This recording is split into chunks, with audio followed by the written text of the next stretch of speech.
Maintenant, si on veut trouver les équations horaires, on va se référer des équations vectorielles. On est d'accord, hein? Maintenant, lorsque nous parlons de l'équation horaire de l'abscisse, parce que nous sommes sur l'axe des abscisses. Équation horaire de l'abscisse. Là, c'est x en fonction du temps. Donc, x en fonction du temps. Comment je vais retrouver ça? Voilà, je prends d'abord ce qu'on appelle l'équation horaire du vecteur, l'expression du vecteur position. L'expression du vecteur position, on a v vecteur t plus OM 0 vecteur. On est d'accord, hein? Merci.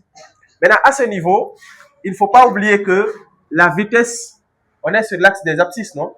Donc, v vecteur, c'est vx fois quoi? I vecteur. Et en plus de ça encore, avec ce déplacement-là, v correspond à quoi? À vx, quoi. Si c'est en norme. Quand vous prenez racine carrée, vx carré plus vy, ainsi de suite. Donc, c'est vx seulement qui reste, non? Et on se déplace dans le sens positif. Donc, vx est positif, quoi. Donc, v égale à quoi? Vx. Ça veut dire qu'à la place de v, je peux mettre quoi? Vx. À la place de vx, je peux aussi mettre quoi? Merci. Maintenant, ici, regardez. On a ici OM vecteur égale à V vecteur T plus OM0 vecteur. Alors, ce que je vais faire, je remplace le vecteur position par son expression en fonction de x. Son expression en fonction de x, là-bas, on a dit c'est x fois I vecteur égale. Le vecteur vitesse, on avait dit là-bas, c'est quoi? Vx I vecteur, maintenant fois T. Plus le vecteur position à l'instant initial, on a dit c'est x0 fois I vecteur. Alors, à ce niveau, j'aurai x fois I vecteur égale. Je factorise ici par I vecteur. Ça va me rester quoi? Vxt plus x0 fois I vecteur. Et ce qui va être x fois I vecteur égale. Vx, on a dit c'est V, non? Donc, ça fait V fois T plus quoi? X0 fois I vecteur. Maintenant, à ce niveau, on a l'égalité entre deux vecteurs. Ou bien, maintenant, ici c'est I vecteur, ici c'est quoi encore? I vecteur. Ça veut dire que le coefficient de I là égale au coefficient de l'autre là encore. Donc, je vais dire x égale à quoi? Vt plus x0. Donc, x égale à Vt plus x0. On est d'accord, hein? Maintenant, on va prendre ce qu'on appelle équation horaire de la vitesse. Maintenant, au fait, ici, si on nous demande dans un exercice de donner l'équation horaire de la vitesse, on va le faire. Mais, comme le mouvement est uniforme, la vitesse ne sera pas en fonction du temps. On est d'accord, hein? Et là, on a dit que la vitesse, déjà, on a dit le vecteur vitesse est constant. Ça veut dire que la vitesse elle-même, elle est constante. On peut dire V égale à quoi? V0. C'est-à-dire V égale à V0 égale à V1 égale à V2. La vitesse ne varie pas, quoi. Donc, si au cours du mouvement, bon, dans l'exercice, on vous dit que le mouvement est uniforme et la vitesse est 8, ça veut dire que quand on demande encore l'équation horaire de la vitesse, tu dis tout simplement V égale à combien? 8. Il n'y a pas de discussion là-bas, quoi. On est d'accord, hein? Ce n'est pas en fonction du temps. Maintenant, pour l'accélération, également l'accélération. L'accélération aussi, A, on a dit que le vecteur accélération est nul. Ce qui dit que A aussi égale à combien? 0. Donc, dans un mouvement rectiligne uniforme, l'accélération n'existe pas. Ça signifie que l'accélération égale à combien? 0. On est d'accord? Il y a des exos qui vont faire exprès. On dit donner les équations horaires. Donc, x va être une fonction du premier degré. V va être une constante. A va être égal à combien? 0. Mais le temps est visible dans qui? Dans x. Parce que c'est lui qui est en train de varier, quoi. V et A, on n'aura pas le temps dedans parce que V et A ne sont pas en fonction du temps. V et A ne vont pas varier, quoi. On est d'accord, hein? Donc, voilà ce qu'on appelle les équations horaires. Maintenant, je vais mettre ça ici.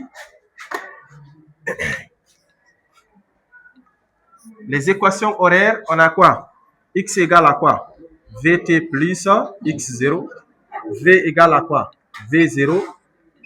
Et A égale à 0. C'est bon? Merci. Il y a de ces questions qu'il ne faut pas confondre encore. Lorsque vous êtes en face des exercices, il y a de ces questions, moins d'erreurs, vous passez à côté, quoi. Moins d'erreurs, vous passez à côté.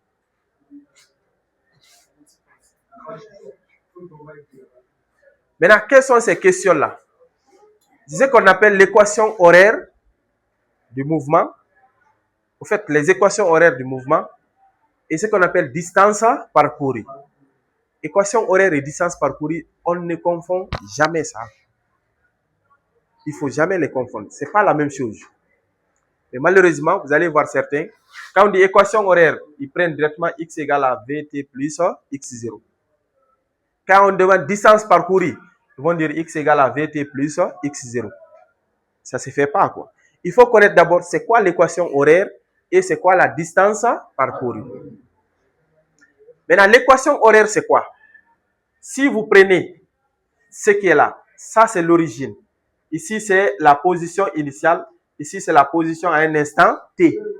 Maintenant, quand on vous demande l'équation horaire, c'est-à-dire il faut trouver la position de m, l'écart de m jusqu'à l'origine du repère, mais en tenant compte du sens. Donc, équation horaire ici, c'est quoi? C'est ce qui va nous donner l'écart de l'origine jusqu'au lieu où se trouve le mobile, en tenant compte du sens. Donc, c'est ce qui est là. On appelle ça quoi? X. On est d'accord, hein? Ça, c'est l'équation horaire. Ça définit la position du mobile à un instant t. Mais si on s'intéresse à M0, c'est ce qui est là. On note ça par quoi? X0. Ça, c'est ce qui définit quoi? La position du mobile à l'instant initial. Et si on vous demande distance parcourue maintenant, qu'est-ce que vous allez faire? La distance parcourue, c'est du point de départ jusqu'au point occupé à l'instant où on vous demande de trouver la distance parcourue. Le mobile était où? À M0. Présentement, il est où? À M. Distance parcourue, c'est quoi? M0, M. C'est ça la distance parcourue. De M0 à M. Est-ce que de M0 à M, c'est X? Voilà. Comment je vais trouver M0, M? Comment je vais trouver ça? Oui? Merci, c'est X moins X0. Au fait, la distance parcourue doit être trouvée en quoi? En disant quoi? C'est X moins X0. C'est ici, on se déplace dans le sens positif. Comme ça, quoi. On est d'accord, hein? Donc, X moins X0, c'est ce qui donne la distance parcourue. Et si vous vous rappelez, en paramètres cinématiques, on avait parlé de la distance parcourue ou de l'abscisse curvie. On avait dit c'est grande racine, non? X moins X0, le tout au carré. Plus les autres là, quoi. Maintenant, comme on est sur X seulement, on se limite à ça. On est d'accord? Et à ce niveau-là, comme on évolue dans le sens positif, ça veut dire que X est plus grande que X0. Si X est plus grande que X0, donc X moins X0 là, c'est un nombre positif. On peut enlever directement carré et radical. Donc la distance parcourue, c'est quoi? X moins X0. Yann dit, il ne faut pas confondre ça, quoi. X est quoi? X moins X0. Maintenant, si on demande ici, distance parcourue, comment je vais m'en sortir? Distance parcourue. Maintenant, la distance parcourue, il faut connaître d'abord, la distance là est parcourue avec quelle vitesse? Je note V, la vitesse du mobile pendant le parcours, quoi. On est d'accord, hein? Deuxièmement, il faut connaître la durée du parcours. La durée, l'intervalle de temps, quoi. La durée là, je peux noter la durée par T. S'il n'y a pas de notation imposée par l'exercice, je peux noter la durée par T. Tout comme je peux noter la durée, par exemple, par quoi? Theta. Ça peut m'arranger encore, quoi. On dit que il faut calculer la distance parcourue par le mobile pendant 10 secondes. Je peux noter T par 10 secondes. Ou bien θ égale à combien? 10 secondes. Ou bien, comme on me dit, on peut me dire encore de calculer la distance parcourue entre 10 secondes et 18. Là, c'est un intervalle de temps. De 10 à 18. La durée là-bas, c'est quoi? 18 moins 10. Je peux noter la durée encore par quoi?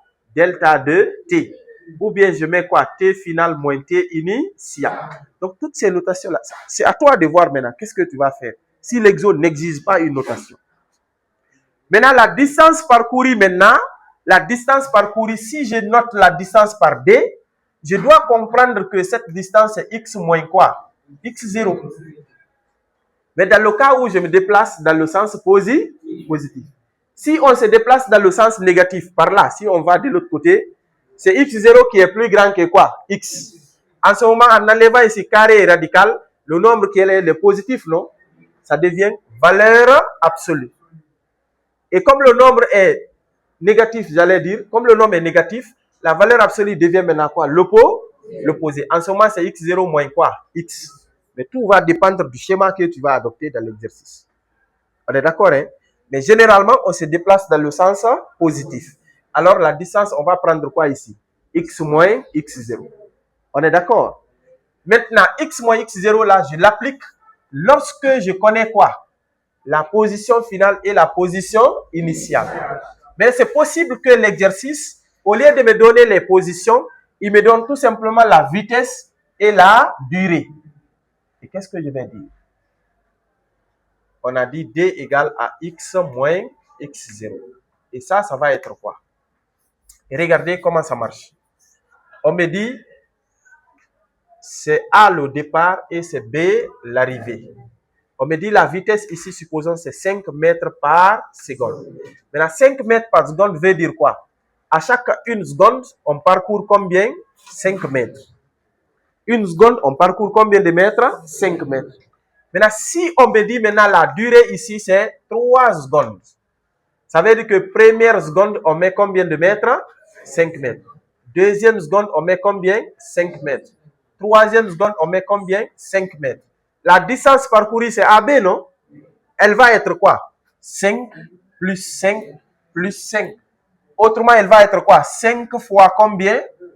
3. 1, 2, 3. Ça fait 5 fois 3. Mais les 5 là représentent quoi? Vitesse. Les 3 représentent quoi? Durée. Donc, distance parcourue, c'est quoi? Vitesse fois la durée. Seulement, il n'y a pas x0 dans ça. Au fait, équation horaire, c'est x égale à vt plus x0. Distance parcourue, c'est seulement quoi? Vt. On est d'accord, hein? On va avoir besoin de ça. On va avoir besoin de l'équation horaire. On va avoir besoin de la distance parcourue. Équation horaire, x, c'est vt plus x0. Distance parcourue, c'est v fois quoi? T. Mais t, là, représente quoi? La durée de parcours. V représente quoi? La vitesse de parcours. D représente quoi? Distance parcourue. Maintenant, T doit être exprimé en secondes. La vitesse doit être exprimée en mètres par seconde. Alors, la distance sera exprimée en quoi? Mètres. On est d'accord, hein? Donc, ça, c'est ce qu'on appelle distance parcourue. C'est le point 4. Maintenant, il y a 5e point. Le 5e point, c'est quoi? Parce que équation horaire, là, il y a beaucoup de problèmes derrière ça. Équation horaire. Comment choisir x0 dans un exercice? Il y a ça. Il y a aussi comment choisir t0. Comment savoir que... Parce que vous savez, il y a des équations où on vous dit x égale à quoi? V facteur de t moins t0 plus x0. Voilà, dans certains documents, on écrit ça, quoi. Maintenant, comment comprendre, c'est-à-dire t0 là, c'est 0 parfois. Parfois, t0, c'est pas 0. x0 encore, parfois c'est positif, parfois c'est négatif, parfois même c'est égal à combien? 0. Donc, c'est ce que nous allons prendre ici comme le point numéro 5. Je vais dire ici choix de x0. Je mets ça d'abord. Le choix de x0. Maintenant, le choix de x0, il y a 3 situations ici. Et comment ça se passe? Je prends ici l'origine du repère. J'oriente comme ça le repère. Ici, c'est l'origine du repère. Maintenant, la première situation, c'est quoi? C'est au début du mouvement. À l'instant initial, c'est-à-dire le mobile se trouve pile à l'origine des espaces. L'origine des espaces. O qui est là, c'est ça, on va appeler origine des espaces ou bien origine des abscisses. Maintenant, au début du mouvement, lorsque t égale à 0, le mobile était juste où? À l'origine, quoi. Mais x0, on a dit x0, c'est quoi? C'est l'abscisse de m0. Mais m0 est où? À l'origine. Maintenant, x0 va être combien selon vous? Ça va être 0, non?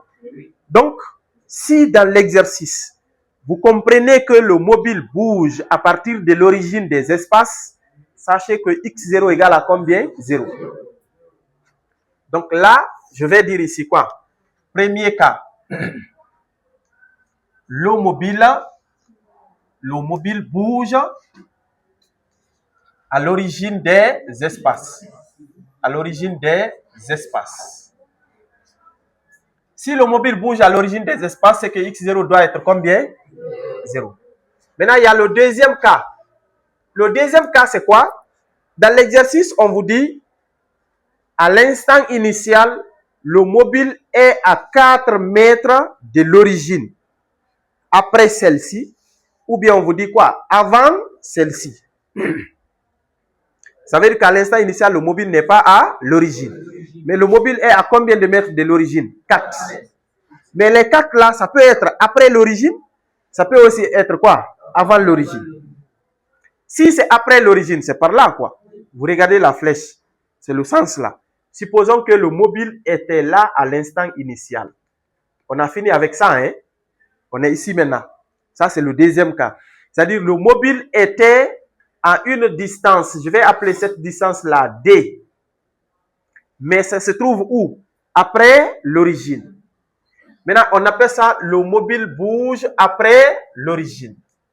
Après l'origine des espaces. Maintenant, si le mobile bouge après l'origine des espaces, regardez x0, on a dit x0 c'est l'abscisse de m0, non? Maintenant, si ici c'est 4 mètres, x0 va être égal à combien encore? 4.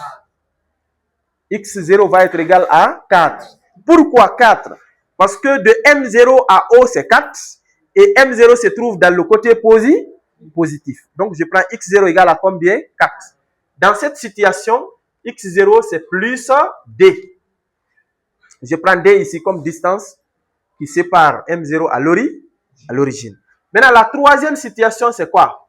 Le troisième cas, c'est lorsque, au lieu que m soit placé après l'origine, cette fois-ci, m est avant l'origine. Mais l'exo peut vous dire toujours, le mobile est à 4 mètres de l'origine avant celle-ci. Donc ça, c'est derrière, quoi. Maintenant, x0, cette fois-ci, regardez, x0, c'est l'abscisse de m0, non? Mais de m0 à O, c'est combien? D.